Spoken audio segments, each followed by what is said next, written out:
About all things তোমাদের সকলকে স্বাগত। আজকের এই ভিডিওতে আমরা আলোচনা করব ক্লাস 12 পরবর্তীতে এবং ক্লাস 11 পরবর্তীতে তোমরা কি করবে।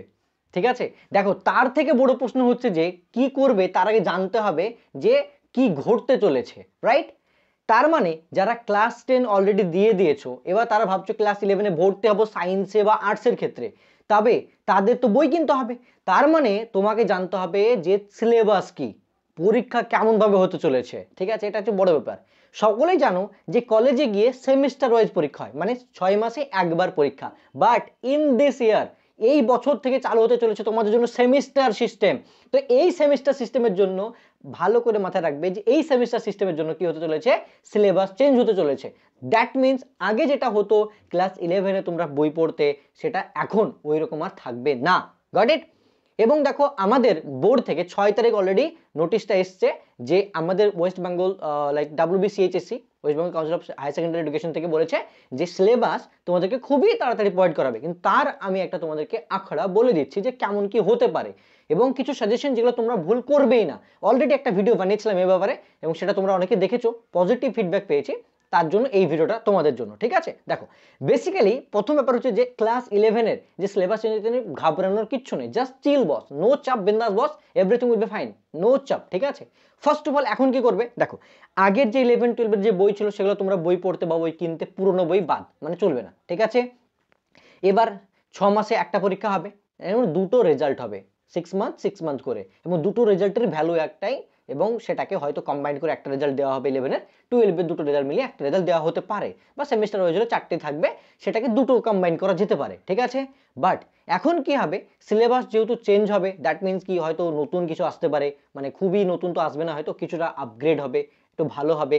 অ্যান্ড মোস্টলি যেটা সম্ভাবনা এনসিআরটি বেসড যেটা হয়, ঠিক আছে, এনসিআরটি বা সিবিএসসি সিস্টেম বা আইসিএসসি যে সিস্টেমটা হয়, ঠিক আছে, এই সিস্টেমগুলো কিন্তু ডেভেলপ হতে পারে, এর মতো হতে পারে বেঙ্গলি মিডিয়ামগুলো। কারণ দেখো ওরা কিন্তু একটু অ্যাডভান্টেজ লেখা থাকে বইয়ে, বিশাল অ্যাডভান্টেজ থাকে। ক্লাস 10রা 12-এর মতো পড়ে, 12রা তো আরো বেশিই পড়ে, এক্সট্রা পড়ে। ঠিক আছে, সিমিলারলি ভাবে যে সমস্ত স্টুডেন্ট বাংলা বোর্ড থেকে পড়ছো তাদের বাকিদের জন্য কিন্তু অনেক হেল্পফুল হবে, লিটারালি হেল্পফুল হবে, সিলেবাস চেঞ্জ হলে অনেক হেল্পফুল হবে অবশ্যই। বাট সেমিস্টার ওয়াইজ হলে কি হয়, যেটা তোমরা 1 বছর পরে পরীক্ষা দাও, সেটা তোমাকে 6 মান্থ মানে 3 to 4 মান্থস পরে তোমাকে পরীক্ষা দিতে হবে, একটু প্রেশারটা থাকবে।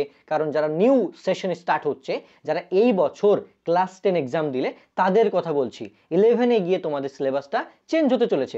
মোটামুটি আজকে যদি 9 তারিখ হয়, 15 থেকে 16 তারিখের মধ্যে সিলেবাস কিন্তু আপলোড হয়ে যাওয়ার কথা, এবং সেই মতো করেই কিন্তু দেখবে নতুন বইও পাবলিশ হতে চলবে এবং নতুন করে বই কিন্তু বেরোবে।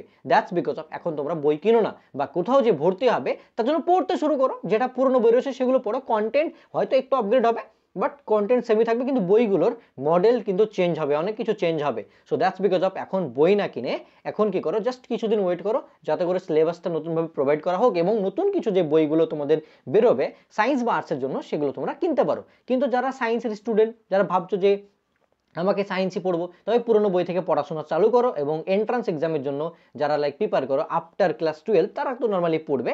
আমি ক্লাস 10-এর পরে কথা বলছি, 11-12 যাদের ভর্তি হবে তাদের সিলেবাসটা কিন্তু চেঞ্জ হতে চলেছে। এবার দেখো আমি এর মধ্যে কিছুটা কথা বলবো যে ক্লাস 12-এ যারা স্টুডেন্ট রয়েছে তারা কিন্তু নর্মালি ভাবে কোনো চাপের ব্যাপার না ভাই, তাদের যেরকম সিলেবাস সেরকমই থাকবে, কলেজে গিয়ে তো যেরকম পড়তে হয় সেরকমই পড়বে। So it's normal for all of them, ঠিক আছে, তাদের জন্য কিছু না। বাট যারা এখন ক্লাস 10 এক্সাম দিলে তাদের কিন্তু কিছুদিন ওয়েট করা উচিত, এবং যখন তোমাদের নতুন বই বেরোবে, নতুন সিলেবাস প্রোভাইড করা হবে, তখনই তোমরা কিন্তু সেই মতোভাবে স্টার্ট করবে সব কিছু। That will much more better for you. Okay, so just relax boss, chill, just হবে যা হবে দেখা যাবে। বাট কথাগুলো শুনে নিলে, এটা তোমার কাছে আপডেটটা আমি পাঠিয়ে দিলাম, অ্যান্ড রিল্যাক্স করো, চিল করো কিছুদিন, যাতে সিলেবাসটা নতুন প্রোভাইড হোক এবং নতুন বই আসুক। সেই মতোভাবে তুমি সায়েন্স নেবে না আর্টস নেবে, it's totally depends on you. Okay, so এটাই আমার বলার ছিল ভিডিওতে, আমি বলে দিলাম। অ্যান্ড তার সঙ্গে আমি এর সঙ্গে কিছুটা কথা বলে দিই, তবে বেশি ভালো হবে। দেখো যারা সায়েন্স নিবো ভাবছো, তারা সায়েন্স নাও ভাই। সায়েন্সের ক্ষেত্রে কোনটা কি চুজ করবে সেটা একটা ব্যাপার থাকে, কারণ সায়েন্স নিলে তোমাদের একটু বেশি স্কোপ পাওয়া যায়, অনেক সুবিধা থাকে। বাট যেটা আইএস আইপিএস তোমরা জানো, ইউপিএসসি, সেগুলো কিন্তু আর্টস ব্যাকগ্রাউন্ড থেকেও হয়, সো সেটা কোনো ব্যাপার না, নিতে পারো। বাট ভাবো যে কোন দিকে স্কোপটা বেশি, সেই মতো হবে তুমি যাও। ঠিক আছে, wish you all the best.